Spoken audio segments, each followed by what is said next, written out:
Hi everyone, I'm back for another episode of Let's Talk About It with Sabrina Oostburg, Division One thrower at Belmont University and CEO of NIL Roadmap. Sabrina, thank you for coming on the show today.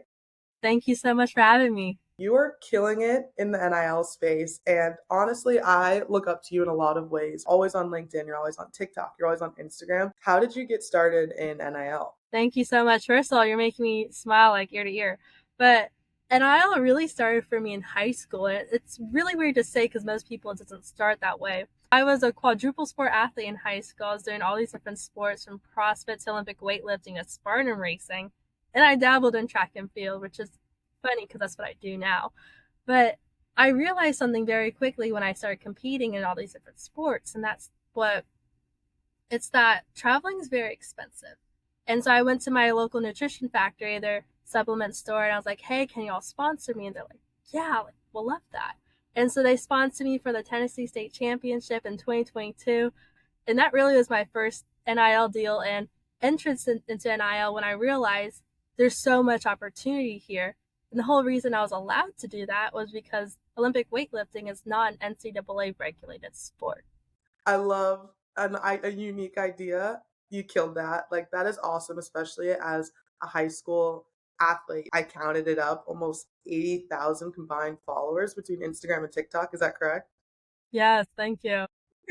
There's so much that goes into content creation that people don't understand. And a huge one is building a brand. How have you been able to handle building this amazing brand for yourself while being a college athlete and figuring out who you are for yourself? Wow, that's a loaded question because it's the easy answer in one word is time. And it's really just how you divide your time. But more importantly than that, it's about discipline. I developed that at a very early age when I would wake up at 4 a.m. in high school to go do CrossFit before school, go to school after school, do track practice, and maybe go to the gym again. Learning that area or aspect of sport and applying it then to content creation really comes in handy. And so I was like, okay, I need to post consistently. And no matter what you're doing, you always find a way to make it work. Because when Hmm. you're passionate about something, it doesn't matter if you do or don't have time, you will find a way to make it out. On the other side, how do you figure out how to make a brand, especially when you're in this pivotal era of growing, becoming a new person, learning new things? You might not even be the same person you were yesterday. And that's something I honestly really struggled with in high school because I've loved content creation. I've been making content since I was in fourth grade. But I didn't really post content like that because I had that common fear of what would people think of me when I posted. As a growing brand, I would say I kept it broad enough to not box myself in. Because Hmm. people will tell you you have to choose a specific niche. And for me at first it was fitness.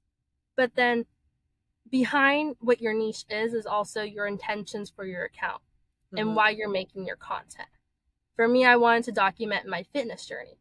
That's where I started. And then I went to college and I wasn't able to film anything fitness related because a whole bunch of red tape. I realized, well, I have to change this up because life happens. And so from there, I was like, you know what? I'm going to post more lifestyle and relatability content. And then I just pivoted from there. And so then my next idea was to post content to be like an inspiration, be motivational and relatable. And then from there to where I am today in 2024, I'm really posting to be the influencer I wish I had when I was younger. So as you grow up, your motivations for posting the content will change, and that's completely okay. But being open and flexible to reflect that in your content is what's important. Some people will get so boxed into the fact that I could only post this side of my life, and if I don't, I'm not going to get likes. That's when you know you're boxed in. So making Yeah. something as experiencing my life as I don't know, for me it's a Division One athlete, but making it broad enough that you can show different parts of your life and you can pivot more easily versus just making something super, super niche because you are the niche. I That's gonna be a quote. I love that. You are the niche. And I agree. Like, the people I follow or have followed for years at a time and I've really feel like I'm part of their community are the people that I just love because I love watching them. Like, Victoria Garrick is one. I followed her because she was a Division One athlete at USC playing volleyball. And now, like, she's married. Like, she's doing things that are totally different from my life, but I love following her because she's big. The other thing that I love about what you just said was being willing to change and being willing to try, and just getting started and pivoting when you realize that things aren't working. That was one of the first things I figured out when we were part of the NIL Meta program together. They were constantly encouraging us to do like day in the life videos and vlogs. So I went through this whole month where I posted a vlog like almost every day, or at least posted on TikTok every day, and I hated it. Like I hated it. And I knew so quickly, I was like, okay, that's not my niche. But I did love talking to the camera about different things that were going on. And here we are, and let's talk about it a year later. So Here you thank are today. you are the queen of making opportunities for yourself and for others. So I thank you for that. When you look at a new opportunity or expanding this, honestly, an empire of yours, how do you do that? And who helps you? How do you get this all done? Wow, it's really perspective. First of all, thank you so much. You just make my ego go so high right now. I don't look at NIL the same way as other people. Lots of people view as money, quick cash. How do I make a buck from this? No, I look at it long term. So, like, I Hmm. just launched a podcast called NIL Power Moves. Long term, where am I going to go with this in a year, 2 years? I started my company. How can I help more people than just me? NIL Hmm. is not just about me. It's not just about the individual. How can I help other people expand? I'm also launching a book because I understand that you only have these 4 years. Now I'm a junior in college. I don't have a fifth year. That's all I have.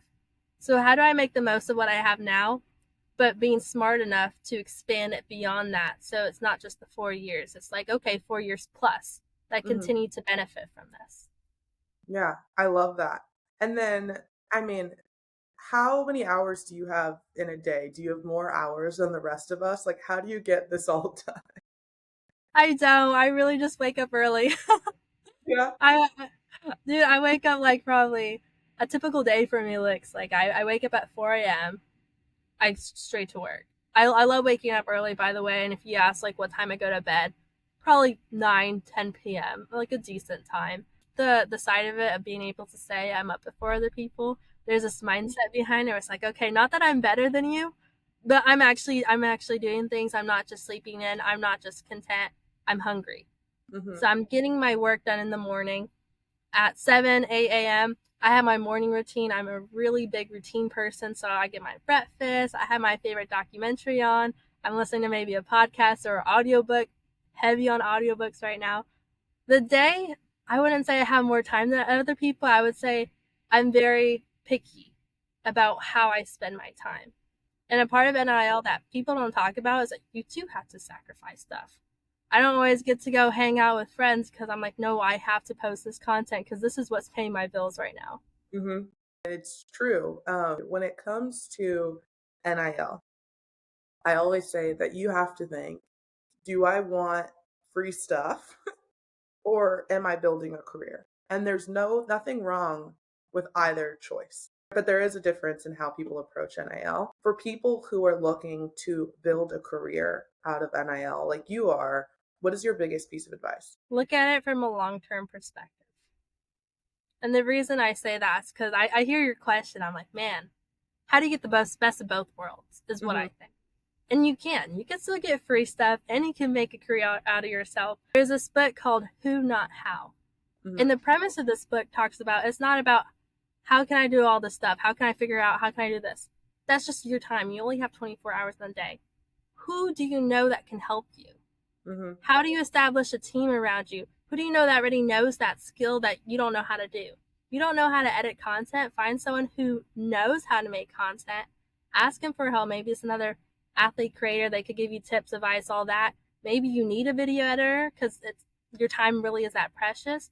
But figuring out how to expand your network to help you and your weaknesses to utilize the most of the time you have. I love that. Thank you so much for coming on the show. I'm going to make sure to link that book in our resources page for Let's Talk About It. Thanks for coming on, Sabrina. Thank you for having me. Hey guys, it's Sydney. I hope you enjoyed this episode of Let's Talk About It. If you did, make sure to leave a review and send it to a friend. Let's keep this conversation going. I'll see you guys next week.